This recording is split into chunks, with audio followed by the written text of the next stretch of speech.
بسم اللہ الرحمن الرحیم نحمدہ ونصلی علی رسولہ الکریم اما بعد۔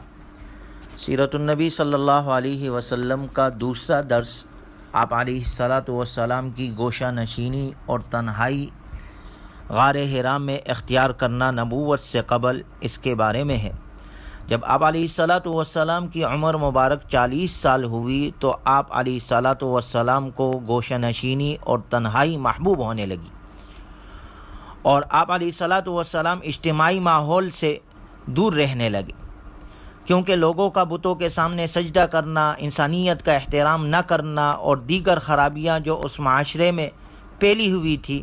ان سب کو دیکھ کر آپ اس معاشرے سے دور ہونے لگے، اکیلے رہنے لگے۔ آپ اپنے ساتھ توشہ لے کر مکۃ المکرمہ کے ایک پہاڑ جسے جبل نور، روشنی کا پہاڑ کہا جاتا ہے، اس کی چوٹی پر حرا نامی غار میں کئی راتیں گزارتے تھے۔ حرا کے لفظی معنی تلاش اور جستجو کے آتے ہیں، اور خود آپ علیہ الصلاۃ والسلام فرماتے ہیں حبب علی الخلاء، یعنی اس معاشرے سے الگ رہنا مجھے اچھا لگنے لگا۔ گویا آپ علیہ الصلاۃ والسلام کا یہ خلوت نشینی اختیار کرنا بھی یہ بھی ایک اعتبار سے عبادت تھی۔ اس سے یہ سوال حل ہو جاتا ہے کہ آپ علیہ الصلاۃ والسلام پیغمبر بنے نہیں تھے تو آپ صلی اللہ علیہ وسلم کون سی عبادت کرتے تھے؟ کیا عبادت کرتے تھے؟ کیونکہ کسی غلط ماحول سے الگ ہو جانا بھی مستقل عبادت ہے، تو یہ اس کا جواب ہے۔ پھر اللہ کا نظام ہے کہ غار حرا کا ہی انتخاب ہوا۔ جب نبوت کے لیے انتخاب ہوا تو غار حرا کا، جب ہجرت کے لیے انتخاب ہوا تو غار ثور کا، ورنہ مکے میں تو ہر طرف پہاڑ ہی پہاڑ ہے،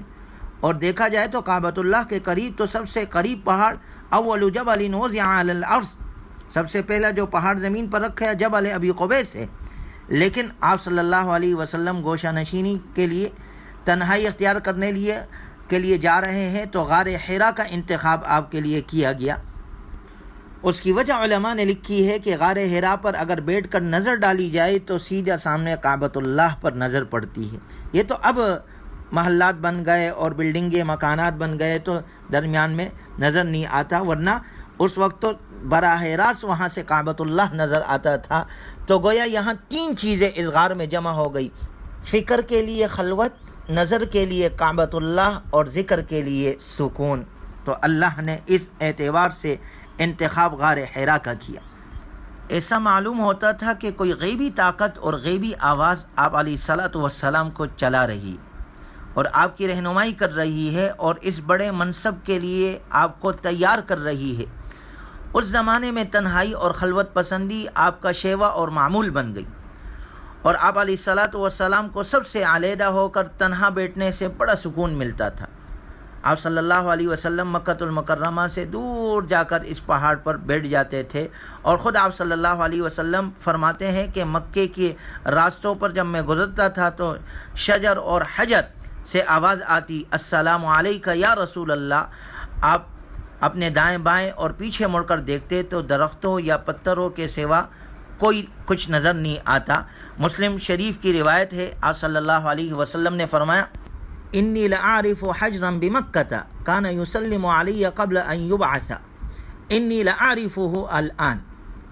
آپ صلی اللہ علیہ وسلم نے فرمایا، مکۃ المکرمہ میں ایک پتھر کو میں جانتا ہوں جو بعثت سے قبل مجھے سلام کہا کرتا تھا، میں اسے اب بھی پہچانتا ہوں۔ گویا دیکھا جائے تو نبوت سے قبل بھی آپ صلی اللہ علیہ وسلم کی ذات اقدس میں کمالات موجود ہیں۔ بچپن کے دور میں شق قدر کا واقعہ، شق صدر کا،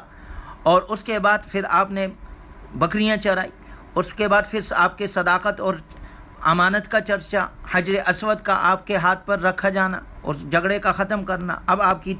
تنہائی آپ کو محبوب ہونے لگی۔ تو ہر اعتبار سے آپ کو کامل کیا جا رہا ہے، جسمی طور پر ہو، اسمی طور پر ہو، بدنی طور پر ہو، روحانی طور پر ہو، ہر طریقے پر، ہر طرح سے اللہ تعالیٰ نے آپ علیہ الصلاۃ والسلام کو کامل کیا نبوت سے قبل، چونکہ اللہ تبارک و تعالیٰ نے آپ کے سر پر رسالت کا، نبوت کا، ختم نبوت کا، بلکہ سارے انسانیت کے لیے رحمت للعالمین کا تاج آپ کے سر پر پہنانا تھا، آپ کو نبی آخر الزماں بنانا تھا، تو یہ ساری تیاریاں اس کے لیے کی جا رہی۔ وگرنہ دیکھا جائے تو خلوت نشینی مستقل طور پر اختیار کرنا اگرچہ انسانی فطرت کے خلاف ہے، کیونکہ انسانی طبیعت میں تمدن اور اجتماعیت ہے، لیکن کچھ وقت خلوت کے لیے نکالنا، اس میں اپنی زندگی کی تنظیم، اپنی مصروفیات اور اپنے اہداف پر نظر ڈالنا، اپنی کمزوریوں اور کوتاہیوں کا محاسبہ کرنا، دراصل کامیابی کا زینہ اور کامیاب لوگوں کی شاہراہ ہے۔ یہی کامیابی کا راز ہے۔ اس سے انسان اپنے عیوب اور غلطیوں سے واقف ہو جاتا ہے، ورنہ اپنی کوتاہیوں سے بے خبر انسان کو خطرناک انجام سے دوچار ہونا پڑتا ہے۔ آپ علیہ الصلاۃ والسلام کا خلوت نشینی اور تنہائی اختیار کرنا، اس سے ہمیں سب سے پہلا سبق یہ ملتا ہے کہ مسلمان چاہے کتنی ہی عبادت میں مشغول کیوں نہ ہو، مگر اس کا اسلام اس وقت تک مکمل نہیں ہو سکتا جب تک کہ وہ کچھ وقت خلوت نشینی تنہائی میں نہ گزارے، جس میں وہ اپنے نفس کا محاسبہ کر سکے۔ چونکہ نفس کی کچھ بیماریاں ایسی ہیں جن کا علاج صرف گوشہ نشینی سے ہی ممکن ہے، الگ تلگ ہو کر اس کا محاسبہ دنیا کے شور و شغب میں نہیں ہو سکتا۔ ہمارے اندر، ہمارے ذات کے اندر نفس میں غرور ہونا، خود پسندی کا ہونا، حسد کا ہونا، ریا کا ہونا، حب دنیا، حب جاہ، حب مال، یہ سب بیماریاں جو نفس میں ہمارے اندر راسخ اور دل کی گہرائیوں میں پیوست ہو چکی ہے، انسان کے اندر کی دنیا میں رہ بچ چکی ہے۔ اگرچہ ظاہری طور پر وہ انسان نیک عمل اور مقبول عبادت کر رہا ہے اور اعلان بھی کر رہا ہے، دعوت بھی دے رہا ہے، لیکن جب تک وہ ان بیماریوں کا علاج نہیں کرتا، جب تک اپنے اندر سے حسد، بغض، تکبر، اس سے اپنے آپ کو پاک نہیں کرتا، تب تک وہ ترقی نہیں کر سکتا۔ اور دل میں اللہ کی محبت تبھی آئے گی جب دل ان بیماریوں سے پاک ہوگا، ان گناہوں سے صاف ہوگا۔ لیکن اس کے ساتھ ذہن میں یہ بات بھی رکھنی چاہیے کہ خلوت نشینی اور تنہائی اختیار کرنے کا مطلب قطعاً یہ نہیں ہے کہ ہم پہاڑوں اور غاروں میں چلے جائیں اور مستقل رہے۔ حضور صلی اللہ علیہ وسلم مستقل وہاں نہیں رہے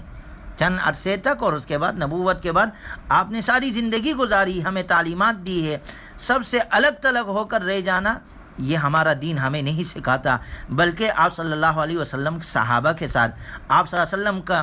تعلیمات، صحابہ کے طریقے ہمارے پاس موجود ہے کہ ہم دنیا میں رہتے ہوئے دین پر عمل کرنے والے ہو۔ کہتے ہیں نا، دوا بقدر ضرورت، اور وقت ضرورت لینی چاہیے۔ جب ہمیں ضرورت پڑے ہم تنہائی اختیار کریں، جب ہمیں ضرورت ہوتی ہے ہم دوا اختیار کر لیتے ہیں، اور دوا بھی بقدر ضرورت لیتے ہیں جتنی ہمارے ضرورت ہو۔ اس لیے دیکھیں، اللہ والے ذکر کراتے ہیں، اللہ والے دلوں کو پاک کرتے ہیں، اللہ والے ہمارے دلوں کو صاف کرتے ہیں، اس کے لیے ایک وقت مخصوص ہے۔ تو یہ ہمارے نبی کی زندگی سے،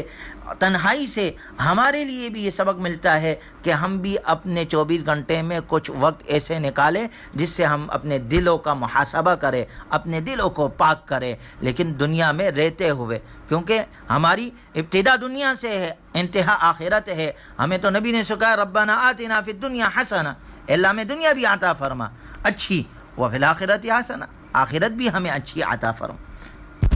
اور چونکہ یہ دنیا کا قانون ہے، قاعدہ ہے، جب انسان کسی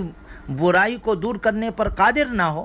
تو اس کی خواہش ہوتی ہے کہ کم از کم میں اپنے آپ کو تو برے اثرات سے محفوظ رکھوں، اس برے ماحول سے تو دور ہو جاؤں۔ تو ہمارے لیے اس میں یہ بھی سبق ہے کہ اگر ہم کسی برے ماحول میں ہیں اور اس برائی کو روک نہیں سکتے ہیں تو کم از کم اس برائی کے ماحول سے دور ہو جائے۔ جیسے آپ صلی اللہ علیہ وسلم اس برے معاشرے سے ہٹ کر غار حرا میں جاتے تھے، تو ہم بھی برے مجلسوں کو اگر روک نہیں سکتے ہو، برائی کو روک نہیں سکتے ہو، کم از کم اپنے آپ کو تو برائی سے دور کریں، اپنے آپ کو تو دور رکھے، تو اللہ کی رحمتیں ہماری طرف آئے گی۔ تو لہٰذا اس سے ہمیں یہ بھی سبق ملتا ہے۔ اللہ تبارک و تعالی ہمیں اپنے نبی سے سچی محبت اور عقیدت عطا فرمائے، اور نبی کی سنتوں کے مطابق اپنی بقیہ زندگی گزارنے کی توفیق عطا فرمائے۔ وآخر دعوانا ان الحمد للہ رب العالمین۔